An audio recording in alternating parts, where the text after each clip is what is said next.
ಪ್ರಿಯ ವೀಕ್ಷಕರೇ, news story ಚಾನೆಲ್ಗೆ ಸ್ವಾಗತ. ಹ್ಯೂಮನ್ ಮೆಟಾ ನ್ಯೂಮೋ ವೈರಸ್ ಇನ್ನೊಂದು ಮಹಾಮಾರಿ ವೈರಸ್ ಜನರಲ್ಲಿ ಭಯವನ್ನು ಹುಟ್ಟಿಸಿದೆ.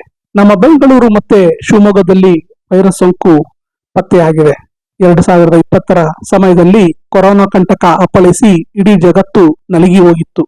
ಆ ಬಳಿಕ ಲಕ್ಷ ಜನರು ಜೀವ ಕಳೆದುಕೊಂಡು ನರಳಿದರು. ಹೀಗೆ ಕರೋನಾ ಅನ್ನೋ ಪದ ಕೇಳಿದರೆ ಸಾಕು ಮನುಷ್ಯರು ಬೆಚ್ಚಿ ಬೀಳುವ ಪರಿಸ್ಥಿತಿ ನಿರ್ಮಾಣ ಆಗಿದೆ. ಹೀಗಿದ್ದಾಗ ಮತ್ತೆ ಕರೋನಾ ರೀತಿಯಲ್ಲಿ ಹೊಸ ವೈರಸ್ ಒಂದು ಮಾನವ ಕುಲದ ನೆಮ್ಮದಿ ಕೆಡಿಸಿದೆ.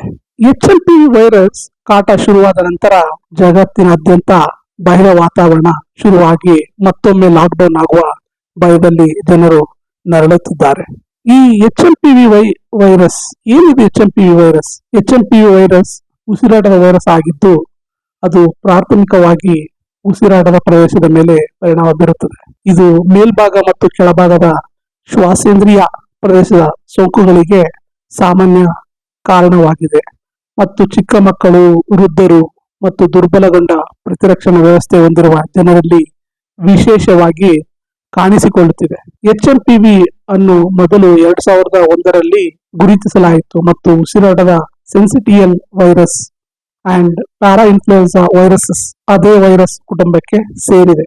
ಈ HMPV ಸೋಂಕಿನ ಲಕ್ಷಣಗಳು ಏನು ಎಂದರೆ, ವ್ಯಕ್ತಿಯ ವಯಸ್ಸು ಮತ್ತು ಆರೋಗ್ಯವನ್ನು ಅವಲಂಬಿಸಿ ರೋಗ ಲಕ್ಷಣಗಳು ಸೌಮ್ಯದಿಂದ ತೀವ್ರವಾಗಿ ಬದಲಾಗಬಹುದು. ಸಾಮಾನ್ಯ ರೋಗ ಲಕ್ಷಣಗಳು ಸೇರಿವೆ. ಇದರಲ್ಲಿ ಉದಾಹರಣೆಗೆ ಸಾಮಾನ್ಯ ಜ್ವರ, ಕೆಮ್ಮು, ಮೂಗಿನ ದಟ್ಟಣೆ, ನೋಯುತ್ತಿರುವ ಗಂಟಲು, ಉಬ್ಬಸ, ಉಸಿರಾಟದ ತೊಂದರೆ, ಆಯಾಸ ಈ ತರಹದ ಸಾಮಾನ್ಯವಾದ ರೋಗ ಲಕ್ಷಣಗಳು ಇದರಲ್ಲಿ ಸೋಂಕಿತರದಲ್ಲಿ ಕಾಣಿಸಿಕೊಳ್ಳಬಹುದು.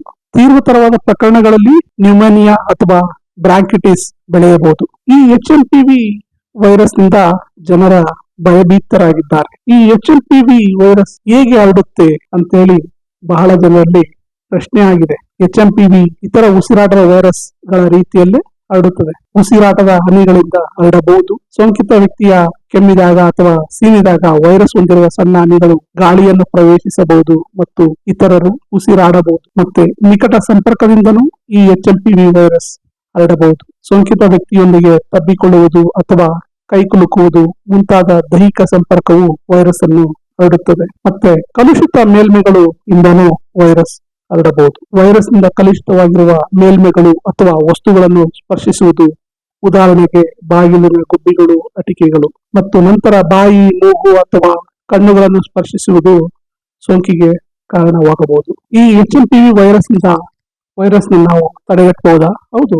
ಈ ಕೋವಿಡ್ ತರನೇ ಈ HMPV ವೈರಸ್ ಸಹ ನಾವು ತಡೆಗಟ್ಟಬಹುದು. ಈ HMPV ಸೋಂಕಿನ ಅಪಾಯವನ್ನು ಕಡಿಮೆ ಮಾಡಲು ನಾವು ಕೈಗಳನ್ನು ನಿಯಮಿತವಾಗಿ ತೊಳೆಯಬೇಕು. ಸಾಬೂನು ಮತ್ತು ನೀರು ಅಥವಾ ಹ್ಯಾಂಡ್ ಸ್ಯಾನಿಟೈಸರ್ ಬಳಸಬೇಕು. ನಿಕಟ ಸಂಪರ್ಕವನ್ನು ತಪ್ಪಿಸಬೇಕು. ಉಸಿರಾಟದ ಕಾಯಿಲೆಯ ಲಕ್ಷಣಗಳನ್ನು ತೋರಿಸುವ ಜನರಿಂದ ದೂರವಿರಬೇಕು. ಮೇಲ್ಮೈಗಳನ್ನು ಸೋಂಕುರಹಿತಗೊಳಿಸಬೇಕು. ಸಾಮಾನ್ಯವಾಗಿ ಮುಟ್ಟಿದ ಮೇಲ್ಮೈಗಳನ್ನು ನಿಯಮಿತವಾಗಿ ಸ್ವಚ್ಛಗೊಳಿಸಬೇಕು. ಕೆಮ್ಮು ಮತ್ತು ಸೀನುಗಳನ್ನು ಕವರ್ ಮಾಡಬೇಕು.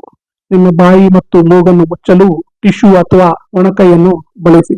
ಅನಾರೋಗ್ಯದ ಸಂದರ್ಭದಲ್ಲಿ ಮನೆಯಲ್ಲೇ ಇರಬೇಕು, ಏಕೆಂದರೆ ಇತರರಿಗೆ ಈ ವೈರಸ್ ಹರಡುವುದನ್ನು ತಪ್ಪಿಸಬಹುದು. HMPVಗೆ ಯಾವುದೇ ನಿರ್ದಿಷ್ಟ ಆಂಟಿವೈರಲ್ ಚಿಕಿತ್ಸೆ ಇಲ್ಲ. ಹೆಚ್ಚಿನ ಸಂದರ್ಭಗಳಲ್ಲಿ ಜಲಸಂಚಯನ, ಜ್ವರ ಕಡಿಮೆ ಮಾಡುವುದು ಮತ್ತು ಅಗತ್ಯವಿದ್ದಲ್ಲಿ ಆಮ್ಲಜನಕ ಚಿಕಿತ್ಸೆಯಂತಹ ಬೆಂಬಲದ ಆರೈಕೆಯೊಂದಿಗೆ ನಿರ್ವಹಿಸಲಾಗುತ್ತದೆ. ಈ HMPV ವೈರಸ್ ನಿಂದ ಆದಷ್ಟು ಬೇಗ ಜನರು ಮುಕ್ತಿಯಾಗಲಿ ಮತ್ತು ನಾವು ಎಲ್ಲಾ ಮನುಕುಲದ ಜೀವಿಗಳ ಆರೋಗ್ಯವಾಗಿರಲೆಂದು ಆಶಿಸೋಣ.